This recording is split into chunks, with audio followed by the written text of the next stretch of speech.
Brad, how the hell are you? Oh, you know me, Dylan, just living the dream. What's new with you? Hi, same old, same home. Just bought a house and come home and water's just spewing in the basement. Had to put a gasket or what the compression sleeve on Oh, the hose to like the refrigerator and everything like that. So yeah, man, other than that, trying to applying for master's school to go back for that. So that'll be fun. And then just enjoying Addie. Addie that's and Sam are doing well. nice. Yeah. Yeah, they, they always said, you don't want to grow up, and it's so true. I'm done being an adult. I don't want to adult anymore. I don't like these first, world problems that you got to deal with every day, all the house projects, blah, blah, Uh-huh. blah. Yeah, the free subscription to life, the first 18 years was pretty awesome. The Yeah, no doubt. everything after, a lot of work, but Yeah. I want to go back to um, the days where all you had to do was worry about your favorite football team and what that was your only worry. And looking at the upcoming draft, upcoming draft class this year, because I miss those days because now as an adult and both of us being parents, it's just I'm over it. It's overwhelming at times. It's rewarding at the same time too. It's a lot of emotions, but yeah, sometimes just for a millisecond, I like to just go back to, oh, I'm just gonna look up free agents that are out there. That's my wish list. But yeah. I just I wanted to get your thoughts on a couple things. And first of all, being now that there has been a couple weeks since the Green Bay Packers season has ended. What are your whole thoughts on the season? Was it what you expected? What was your expectations coming in, and did they meet or did they not meet your expectations? Uh, you know, I would say like it's hard because I expected them to be a playoff team and like make a push and everything. I would say probably they underachieved for me a little bit. Like you just had, you know, a little bit of bias. He definitely just talked myself into like, oh, hey, it's just going to click and everything, and it's all going to work out. Um, but yeah, just a little underachievement. Like obviously, they Yeah. still made to the playoffs and had some really good wins. But then you look back at a lot of those wins. I mean, not a whole lot of quality teams, like middle of the pack to lower quality teams. Right. And when you go 1-5 in your division and like you're third place, is that what you want? Like it just you're hoping for a little bit more competence, I guess, or Yeah. just ability to compete with the big dogs. And I don't think anybody expected the Vikings to be where they were, obviously. No, Um, I did not. so that definitely kind of threw a wrench in the plans, but just you kind of just expected to compete better. Um, thought Jordan Love was going to take maybe that next step, and obviously injuries played into it and whatnot. It's another year of film on the guys, so defenses could just kind of plan for him a little bit more. Yeah. Um, so it was a little upsetting that we didn't compete as well as I thought we could against the good teams, and then I just feel like we didn't play complementary football against good teams. It would be first half we give up 28 points or whatever to the Vikings, Mm. and neither side could do anything. And then all of a sudden, the second half we just come out swinging. But as soon as we needed something, Like the one side would fail the other side. So a little frustrating. Like I think we honestly could have beat like how we were playing. We could have beaten the Eagles, Oh my but gosh. just Yeah. It's so true, and everything you said just was perfectly stated. It's just such a Packers thing to do. Like you said, when the offense gets going, the defense, kind of takes a step back, and vice versa. And just looking at the schedule, it's funny because looking at the schedule pre this season started, if you would have said like, oh man, you got wins over the 49ers, wins over the Rams, wins over the Seahawks, wins over the Dolphins, you've been like, wow. Those are even like great teams. even wins over the Colts, like their projection Yeah. of like how well Anthony Richardson, did last year, like what you saw in a Texans short too. time, and just you're just like, wow, this is huge for us. But Yeah. there's just I felt like we left a lot on the table. They were you know, just missing something. It was great. I think I was a little bit wrong about Josh Jacob. Not that I thought he was going to be terrible or anything like that. Hmm. I think it was just I really liked Aaron Jones, Yeah. and being a Packer, just I was like, it's hard to see him walk and everything, and I was a little skeptic on if Josh Jacobs was really going to be able to be that guy he was 2 years ago before the injury. And I mean, you just saw how well the offense ran through him, so that was awesome. I mean, our ground game was great, um, and I was definitely wrong with it. That like my opinion on like the receiver by committee group like changed Mm. totally from the beginning of the year to now. Because at first I was like, yeah, it's awesome. We have a bunch of B plus wide receivers, and every anybody can go off at a time, and I just thought that was great. But you realize the limitations of crap. One, you get a chink in the armor as soon as one guy goes down. You don't have the depth really to pick up after that guy. And Mhm. like probably you can almost say the most important guy to that was Christian Watson, just for the simple fact of his deep threat.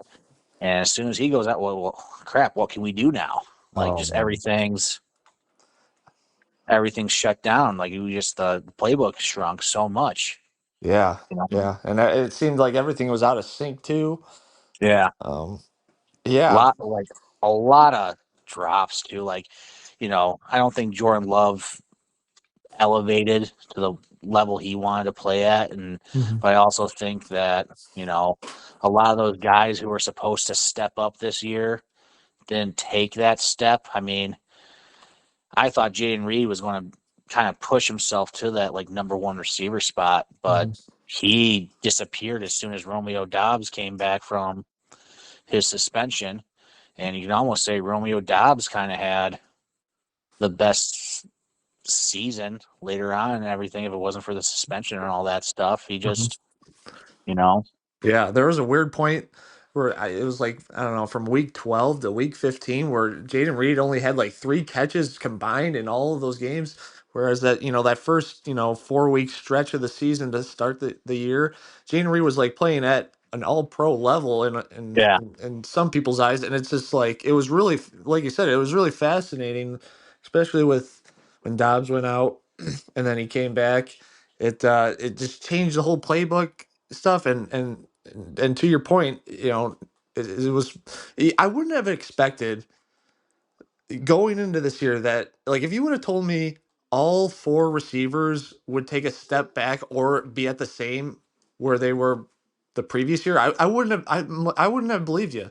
I would have thought one guy would at least, like, take that next step. But they all either stayed the same, it felt like, or regressed. It was quite shocking. And now I was preaching how I love this idea with the receivers that you have these all 4 guys, and it's like, how does a defensive coordinator, like, do we veer the defense towards like Jaden Reed, or do we go towards Christian Watson? It's just hard. I would think it's hard to game plan that type of stuff rather than having that Devonte Adams like we had a couple years ago. It's like, okay, yeah, we're gonna focus the defense towards Devonte and let your other guys beat you. I thought this yeah, was gonna be a good mix, But now it's all of a sudden looking like we need a number one receiver, and that's my next question to you. Do you think we need a number one receiver? I think you gotta try and get something going on there. Like, I don't know who. For me, it's hard because I'm not sure. I'm not sure. The only big name really on the market is T. Higgins. Like, that's just, he's the number one guy right now. Mhm. And I don't know if I'm willing to pay him that money. Like, not that he's not good, not that he hasn't, like, proved himself throughout the years. It's just hard. Like, can I mean, he went for either 1,000 yards or almost 1,000 yards his rookie year without Mhm. Jamar Chase. But guys, just to pay that guy 30 mil is tough. But I don't think there's a guy in the draft that kind of sticks out wide receiver either. And even if there was, I mean, we're the Packers. We're not drafting a wide receiver in the first round. Yeah, especially not in the first round. Now, although T. Higgins just turned 26 like a week ago, so he's still young, coming off that first contract.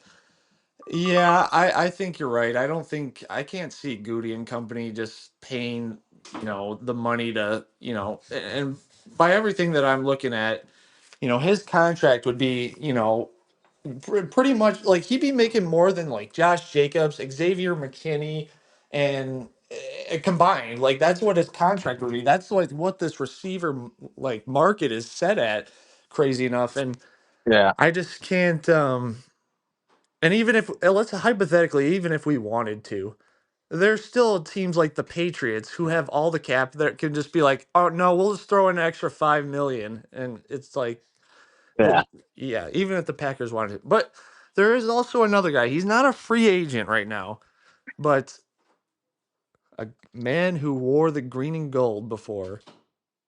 Yeah, I think Good you old know who I'm Devontae. talking. Yeah. What are your thoughts on him? Is that a guy that you want? Because I don't know if you saw the stuff that's coming out today. Josh Jacobs, he's working his magic. He's talking to Devontae. He's talking about Miles Garrett, Max Crosby. We'll talk about that in a second. But what are your thoughts on potentially getting Devontae back in this room? Would that help this receiver core? I mean, I definitely, he's been in the offense. He obviously is like an elite wide receiver. Can you say he had a down year the last 2 years? Yeah. But I mean, his down years are still 1,000 yard receiver receiving, and you know people have to still game plan and respect him. And you get him into offense where he knows, and now you have, obviously you won't have like a Garrett Wilson, but you'll have people around him where it's a little bit more like the old days where Mhm. he might have some pressure taken off of him. Like, will he be prime like 2019, 2020 Devontae? Probably not. But I would, heck, if it took a third round pick, I'd do it. Oh my gosh. I think if it was a third round pick, oh my gosh. I am Yeah.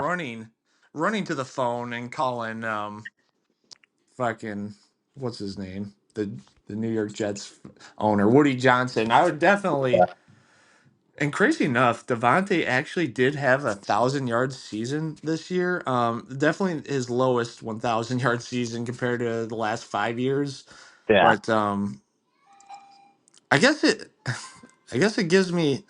He did have Aaron the last 11 games, but it does give me some hope that he had Gardner Minshew and Aiden O'Connell throwing to him, and he still put up Yeah. decent Oh, yeah. numbers.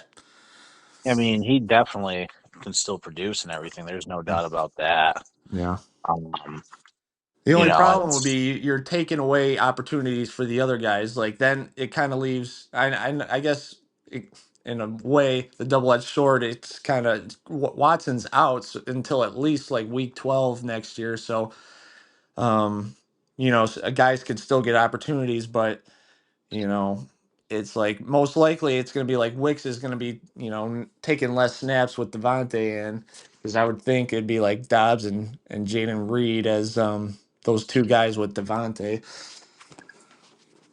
No, I understand that. For me though, it's one of those things where it's not like when the Packers brought back Randall Cobb that year, and then like after we just drafted Amari Rogers, which another third round draft pick bust by the Packers. Like, yeah, like you're like, oh, he took reps away. Like he did. The only reason we brought him back was to Rogers wanted him, Hmm. and at that time he's an MVP. He's doing like I didn't hate it, but like I was like, you are stealing reps from this guy. Who knows if Amari Rogers is able to be better if he's getting more consistent reps. Do you You know? know, Do you remember if who was first? Who came first, the chicken or the egg, when it comes to Randall Cobb and Amari Rogers? Did Randall sign and then we drafted Amari? Do you remember I that? I want to say we drafted Amari and then signed Randall because I Yeah. felt like it was after the draft is kind of where all that stuff came out with Rogers. You know, talking about how he felt like the Packers didn't do the best for you know the players, like the long time kind of Packer players. I mean, he threw out what's it, the long snapper's name, Brett Goody. Mm-hmm. Like he Rogers was keeping receipts when you're throwing out the long snapper's name. Um, but yeah, I think I'm pretty sure Rogers was drafted before we got Cobb. Oh, I liked him But too, coming out of Clemson. I mean, I obviously hated what he put out on the Packers field. But his college tape at Clemson, I believe he was on that national championship team with Trevor Lawrence. Clearly they brought him in to be that slot guy, to be that to learn under Randall. And oddly enough, his dad, I don't know if he's still in the league. His dad, Amari Rogers' dad, his wide receivers coach, he was for the Baltimore Ravens at one point. I don't know if he's still there, but yeah, man, I just always think of that interview with it was like, one of the scrums with Rodgers in Green Bay, and he's just basically shitting on Amari Rodgers the whole time. And you know yeah, it's you know the the beauty and the ugly when it comes to that, because Rodgers wants them to play at his level and be up to his. He wants greatness from these guys, but at the same time, it could, hearing that, it's probably not the best confidence boost for a young player, but yeah. Can say there wasn't a lot of patience yeah. for it. So you obviously the season ends in the first round this year, and I I agree. Like, I wish we would have got I wish we would have got the win against Philly, which is, if we win against Philly, who knows? We could be playing this Sunday, but it was very weird. It was disappointing, but also it was nice to at least squeak into the playoffs. But man, I think you're right. We have to focus on beating the division this year, because we can't do that shit again. For our sanity, and these players and coaches, we have to win against the division. It's been way too long since we won the North. Yeah, well, it's just, I mean, looking at the playoffs for the future, like how many teams are making the playoffs going 1-5 in the division? Like we got lucky that I mean, outside of the Eagles, we Mhm. beat everybody else. Like Right. if that doesn't happen, you lose one or two more, you're out. Like those division wins are just huge, especially at like home. Like you got to win at home. Like Hmm. at the minimum, you got to break 500. I'm not saying obviously the Lions are going to be good. They're well coached. They got a great front office. They're building their team right. Who knows what the Vikings are good? Got a good coach. You'll see what they do with, do they kind of have that slump they had the year after, like they did with like Casey Keenum. They got Yeah. Casey Keenum taken to the NFC Championship, and then the next year they had Oh. Kirk and they missed the playoffs. So they had that, or does Kevin O'Connell, still make them a insanely good team that is extremely hard to beat? Is it? And the Bears are going to be the Bears now with Yeah. Ben Johnson. There's not probably a team right now that has more upside than the Bears, unfortunately. Yeah. Yeah. They've been. They're. It pains me to say it, but their staff that they're building is it kind of looks nice on paper. Yeah, But there's kind no of kills way. me that There's Al Harris is there. Oh gosh, that's the one that broke me. That what Al? What are we doing, my guy? You know this rivalry more than anybody. Like, what do you? You're telling me you Yeah, couldn't get another job anywhere else?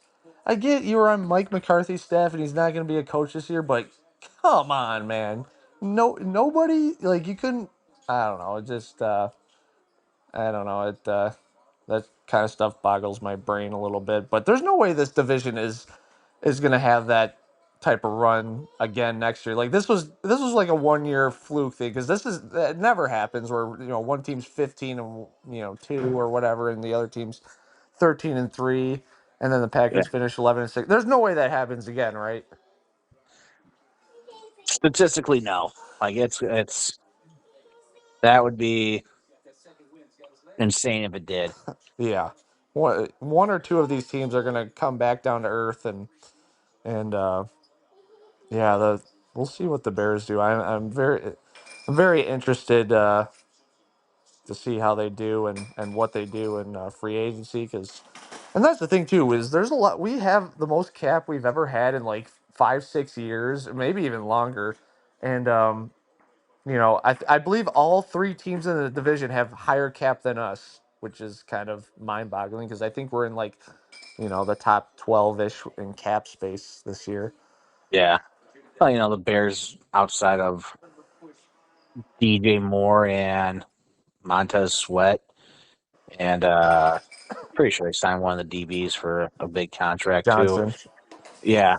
I mean, Jalen Johnson, they don't have a whole lot of big contracts that, No. they have to worry about. The Lions are still on the front load of their contracts, so they won't feel the effects for a while. And then the Vikings kind of in the same boat, like outside of Justin Jefferson, and that's really all I can think of. I don't Yeah. know who else they're paying really. They did sign one of their linemen. Oh, their left tackle. Yeah, I think he was like in the top Yeah. echelon or maybe the highest tackle, but yeah, I think you're right. They are. I'm curious to see what they do with Darnold. I mean, very curious. Do they sign him, or is another team gonna? He's gonna get a pretty penny, I would think, and not as high as prior to the playoff loss, but I would still think he's gonna get paid. Oh yeah. Like he's going to be making some good money.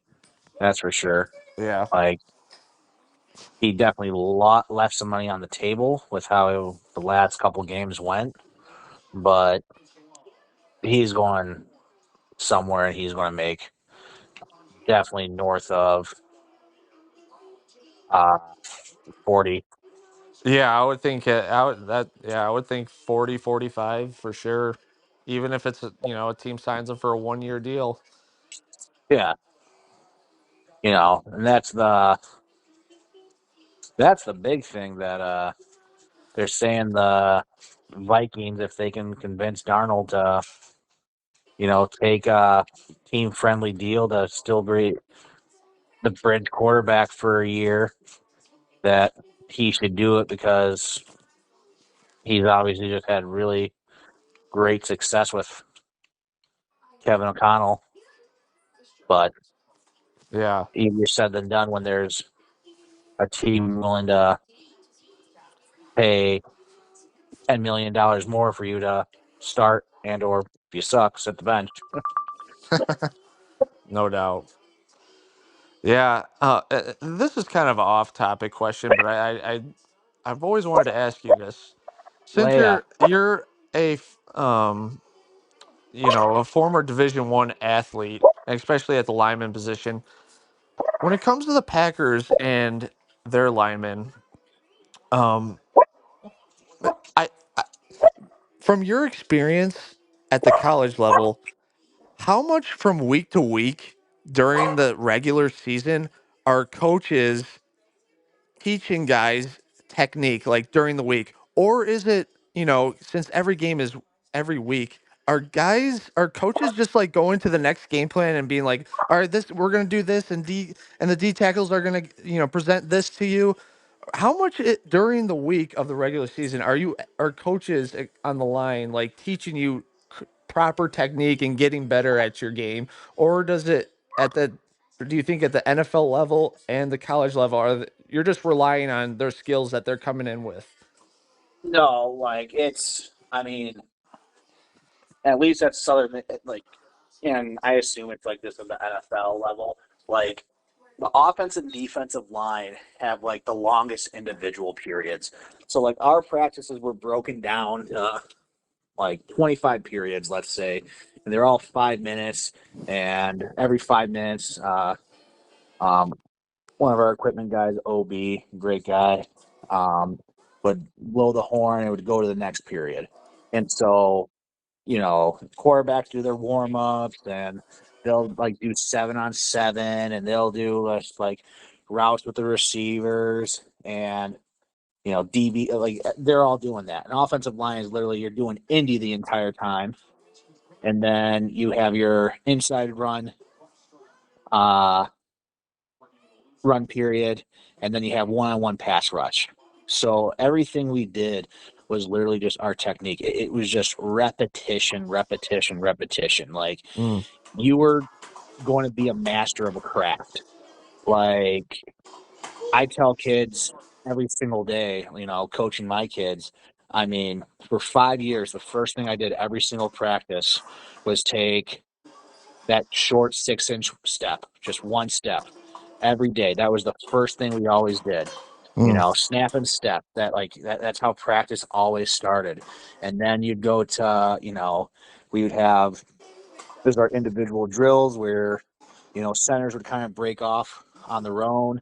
Uh, Left guards and left tackles would go together, right guard, right tackles, and you'd work. Hey, these are our inside zone steps. This is our power. This is our mm. gap. This is our outside zone. How do we pick up a blitz? We work all that individually, and then we come together, do it whole group, and then we would like talk about, hey, this is what uh, this is a blitz they do, or this is a stunt they do, and we would talk about those things all then and work through it too, and you know, the biggest thing, I mean, walkthroughs were so huge too before practice and even during our innings a little bit. Yeah. So, I mean, I it's just, some people are able to just come in and just be, athletic freaks and monsters and, you know, are able to go through it. But, so I had to be a technician. Like my technique had to be perfect to be able to even step on the field or I was just going to get blown up. And, we had, you know, Luke Meadows. Uh, he's now coaching at Northern Illinois. mm, I mean, he was all about being a master of your craft. Like he just worked you and just he was a great coaching is just teaching. That's what it is. And he was a great teacher and he just walked you through. He held you accountable. I mean, he'd get on you if you did something wrong, but there was never a guy who cared for you more, you know. yeah. So and even my first offensive line coach, Chris Cap, who's with Alabama now. He was the same way. Just they're just great teachers.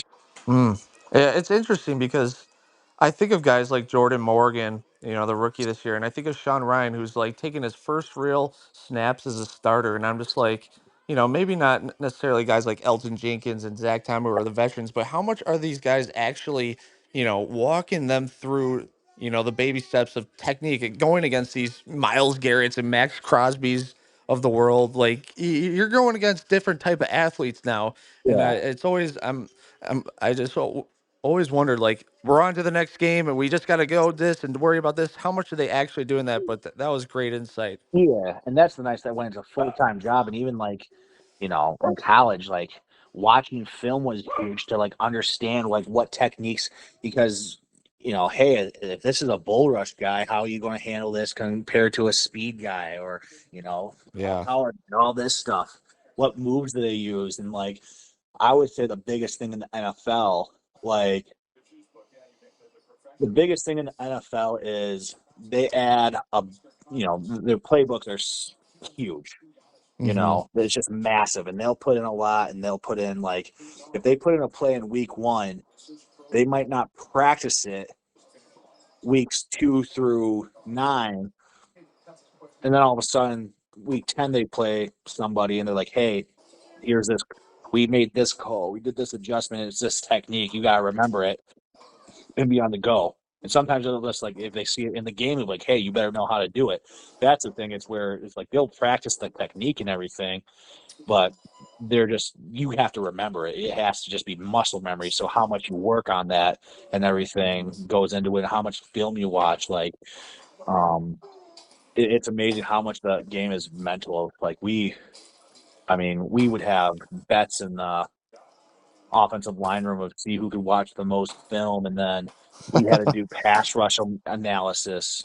Like each one of us would have to write about every defensive lineman that we would see and like what we thought their best move was, their secondary move, where they were weak, stances, all that stuff. Like that's the little stuff. Like people just think it's a practice. Like yeah, gosh, so much more happens like in the film room and during the walkthroughs and all that stuff too that kind of gets left out. Like to truly become that master of a craft.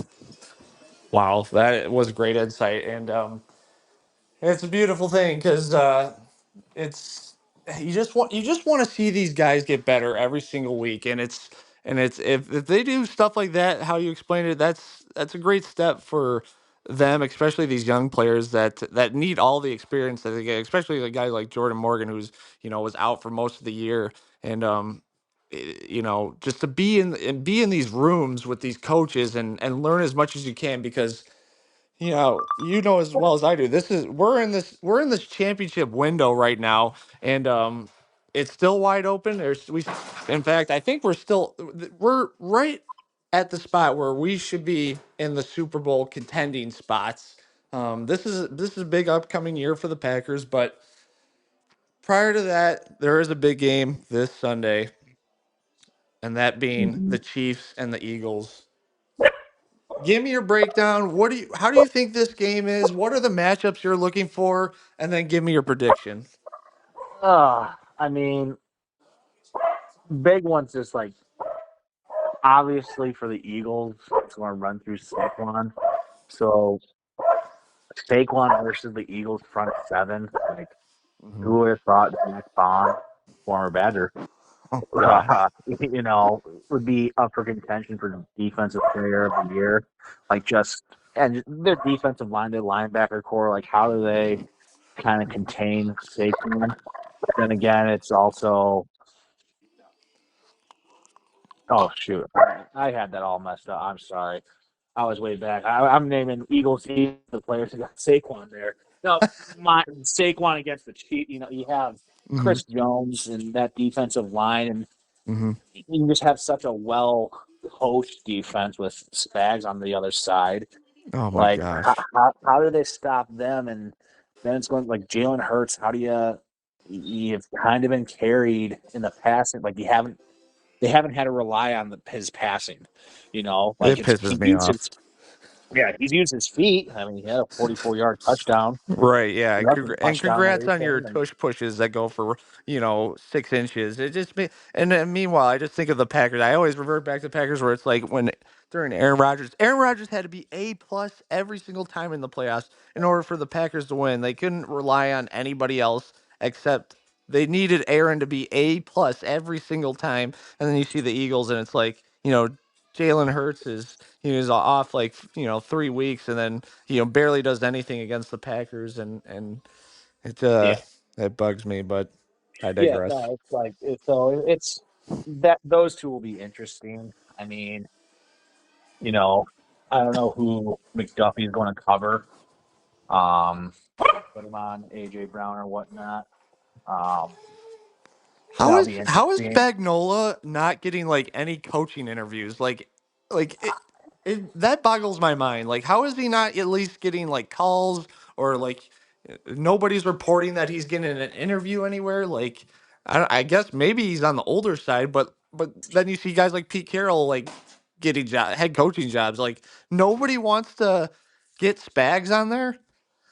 Like what I think it is, it's just sometimes uh because what he was The the Rams. was he the Rams head coach? I want to say that, yeah. Yeah, and that was a long time ago. I know, like it had to be early 2010s, late 2000s, right?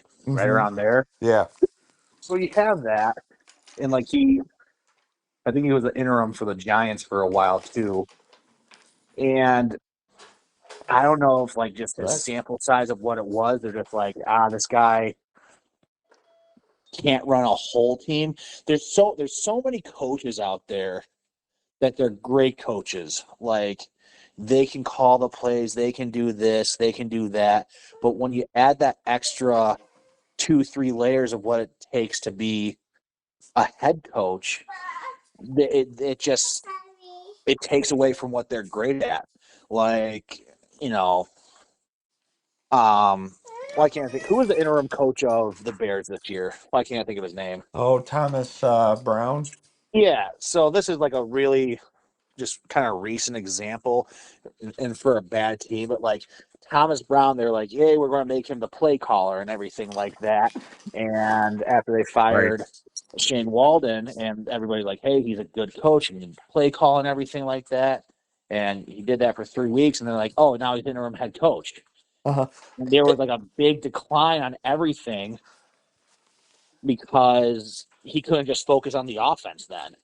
Not that the offense was a juggernaut before he Right. was Well, doing and it, but like it just spreads you so thin, and then like yes. even you know Munkin, like in college, I think Munkin did his best when he first came, he was everything. He was head coach, quarterbacks coach, offensive coordinator. Like he Yeah. had control of it all, and it was a lot. And I understand because like you want that control. You're like, hey, I'm the leader of this team. I have to take the ownership. This is what I want to do and everything. And I understand that. But by the time uh, it got to my senior year, we had Chip Lindley was our offensive coordinator, and he gave over play calling. Now, like Munkin was still very much a part of the play calling, and like he would call plays in situations and everything like that, and he could override. But like he just took that step back and was kind of more of that CEO, Right. which was nice.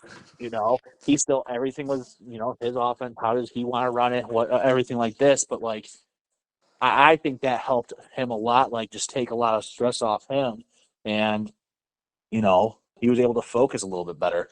So that's what I maybe like. They're just like Spags is just he's a great team coordinator. We just don't know if he'd be a great head coach. Right. That's kind of my 2 cents. Like kind of like maybe like that's what people thought about Eric Bieniemy when he was in that. How is he not getting head coaching jobs? Hey, great offensive coordinator. I Mhm. think it's possibly showing maybe he wasn't as great as everybody thought the last couple of years. Yeah. But Yeah, he great just got coach. Don't shit know if canned he from can. UCLA, right? Yeah, he, yeah. I think he said they decided to part ways neutrally, but yeah, I'm pretty sure UCLA was like, "Yeah, you're done, dude." And the Bear said, "Come here, you can be our running backs coach." Just Yeah, absolutely wild stuff. And go back to Thomas Brown for a second. I I, I don't know if this is 100% accurate, so I don't necessarily want to say, but I'll just say it anyways. But that first week that he became interim head coach, he literally that first week he didn't call the plays anymore. Like that was the thing. Like, oh yeah, he's a great play caller and all this stuff. That first week that he was interim coach, he gave it to somebody else and wow. literally, and I wish I could pull up the team that they went against, but obviously they lost at the time. But it was fascinating, and I think that following week they're like, "Oh, okay, no, I'm going to be making the play calls." But I Yeah, was like, "What?" Like it was just it was very that Bears was like. not a good situation for him at No, all to be any kind of successful. he just went somewhere too. It was like, do you know? I don't know. Oh man, he basically went back to what he started at with the Bears, like some offensive senior position. It was I got it pulled up. Oh yeah, the Patriots. He's the pass game coordinator there now. Yeah, Interesting.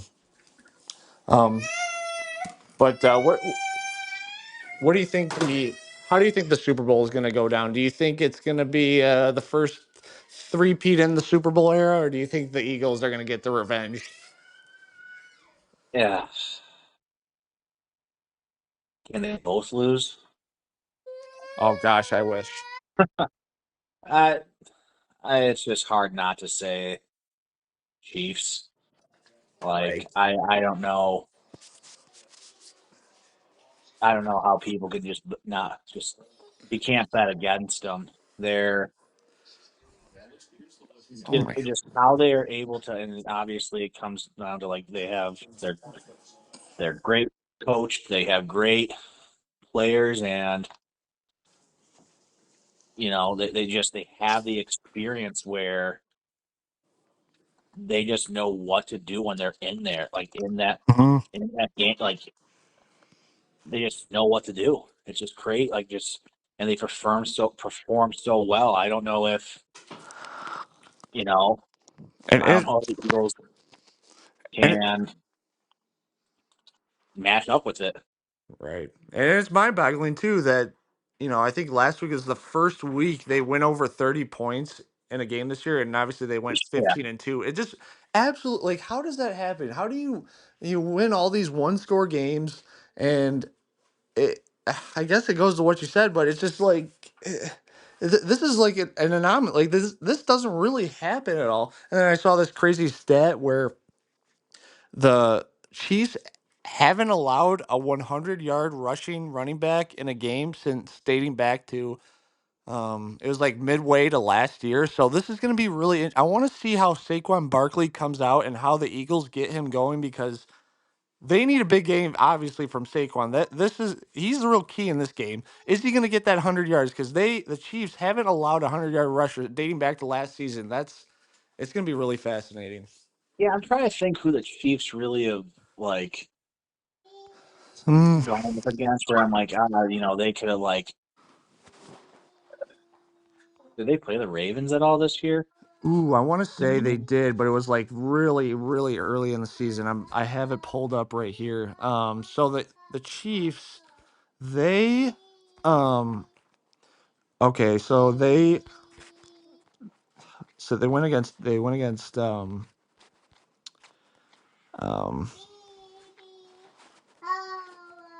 they beat the Texans. They don't really Joe Mixon didn't really get going. Yeah, the Ravens week 1. Yeah, they went against the Yeah, I Ravens, remember. Bengals, Falcons. I guess yeah, Falcons at Bijan. Saints, 49ers without McCaffrey or 49 yeah, no McCaffrey there. Yeah, not Bills. They don't really have a great running back. Panthers, no. Yeah, I I mean, guess it's not yeah. like teams that I mean they have like good running backs. It's just how many teams really go the bell cow running back route anymore. I mean, Yeah. I you could guess the probably Eagles say do, but yeah, Eagles, Ravens. Packers. Yeah, You maybe know, maybe throw the Lions in there. yeah, well, you can put both Gibbs and Montgomery. Oh my gosh, it's I just yeah, it's gonna be fascinating.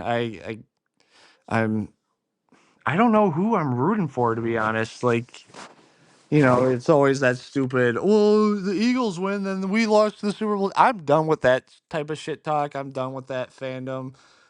Part of me, like, I guess would root for the Chiefs just to see like that greatness portion because it's cool to see that type of stuff. But man, I don't know. I My really, thing, like, if I just went off of like I like the Eagles.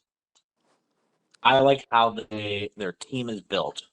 Like their offensive line, just I love the mentality of ground and pound. They're just you Mhm. know physical. That's awesome. Their front office does a great job of just drafting and like setting their team up with such success. They just make great moves. Like everything in that part of the organization, I really like. So I'd probably say Eagles off of that point. I don't like Nick Sirianni. Oh, Like me neither. I just think he's kind of a tool. Oh, Like so much. you're a head football coach. Like I'm not saying you can like have fun and you have to be like a wet blanket, but like when you're talking smack to your own fans and you're doing all these things, So like cheesy. So cheesy. yeah, like you can stop. And then Eagles fans are the worst. Like they're like I just can't stand them.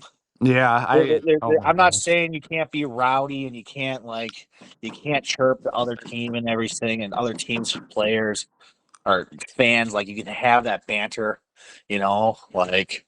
But when you're doing the stuff that they do, like no, forget that. You're going too far. It's Yeah, just right. I'm not saying they're not passionate or anything. Like and if they don't care for the team, it's obvious they do. But they just go about it the wrong way. Know the line, people. Like, just, Yeah. that's what I just don't want them. That's why that's another thing. I just don't want to see those guys win another championship. That fan base just doesn't. I'm sorry, they don't deserve it. They've had plenty of fucking success. They had one of the, if not the greatest Super Bowl, game against the Patriots, like with Nick Foles, like doing his thing. It's just, but then again, nobody likes the Chiefs either, and I'm not even gonna talk about the Taylor Swift stuff because it's just all whatever. But it's gonna be interesting. I hope it's a good game. Um I hope both offense come in. I want to see how Saquon does and how much they get, AJ Brown and Devontae Smith involved in this game, and I want to see those. I feel like there's going to be a lot of fourth down calls. I just feel like that's just the playoff nature. You just have to go for it on fourth downs in the playoffs, or at least the Yeah. past couple years, it's kind of felt like that. Um, Oh yeah. That's I feel like that's just now the NFL mentality. Like you gotta like if you're not going on fourth down and you're just like we're good with punting at the yeah, 40 or midfield, like especially against a team like the Chiefs, yeah, you're setting yourself up for failure. Like you have to steal possessions. Like the longer you can keep 15 off the field, the better.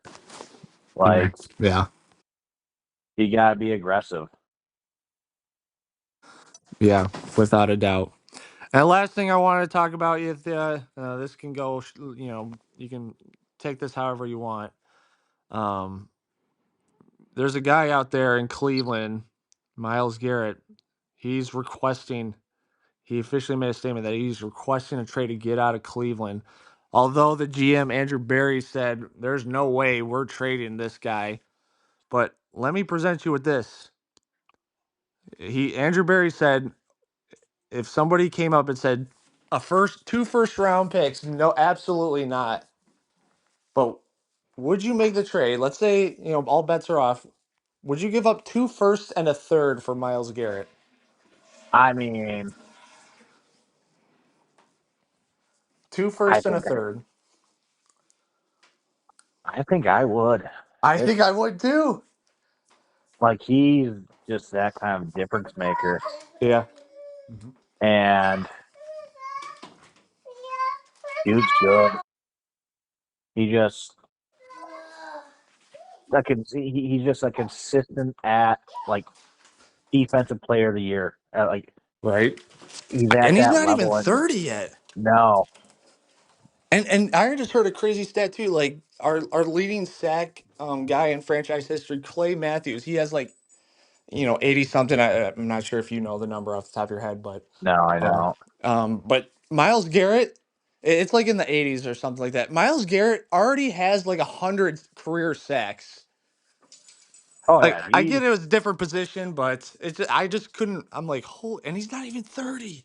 Like I just feel like if you're Goody, and Goody says, you know, I'm misinterpreting it, but along the lines of we have to be aggressive, we have to win now and make the next step to contend.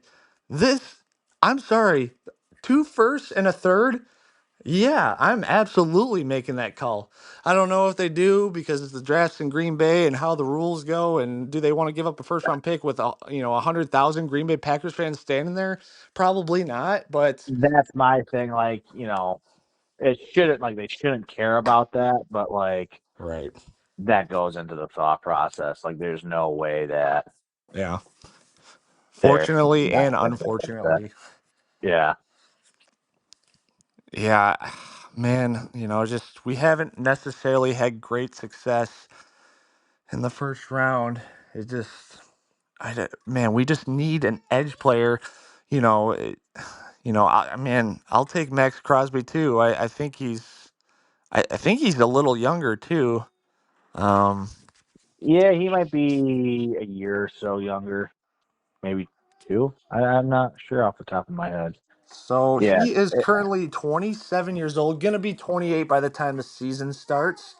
But yeah, 27, that's you got so many years. I think it was Reggie White came to the Packers when he was 31. yeah. And same with Charles Woodson. He was in his 30s when he came. And both those guys, got defensive player of the year. Like, man, I just Yeah. feel like, I know I am, and I feel like you are too. In years past, we wouldn't want this. Like even though we like the player, we wouldn't want this. But I feel like this year we just give up those picks. Just I don't know. Maybe Yeah. that's why I'm not a GM, but Oh yeah. And you gotta like look at like you trade for him, you're going to have to probably rework his deal because he's going to be like, hey, I he's gonna want want a all the money contract right too. away Yeah. upon He wants trading. that stability and everything like that, and just Yeah, yeah. It's gonna be. I can't wait to see what they do in free agency. I can't wait to see what happens in the Super Bowl. But I took up way too much of your time, and I'm sure in not too distant future we're going to talk about these upcoming free agents that we want and talk about the draft and positions of need. But oh yeah. um, thanks for the time, man, and really appreciate you. Yep, no problem. Thanks for the call. All I right, appreciate it. yeah, we'll talk to you soon. Yep, sounds good. All right, bye. Bye.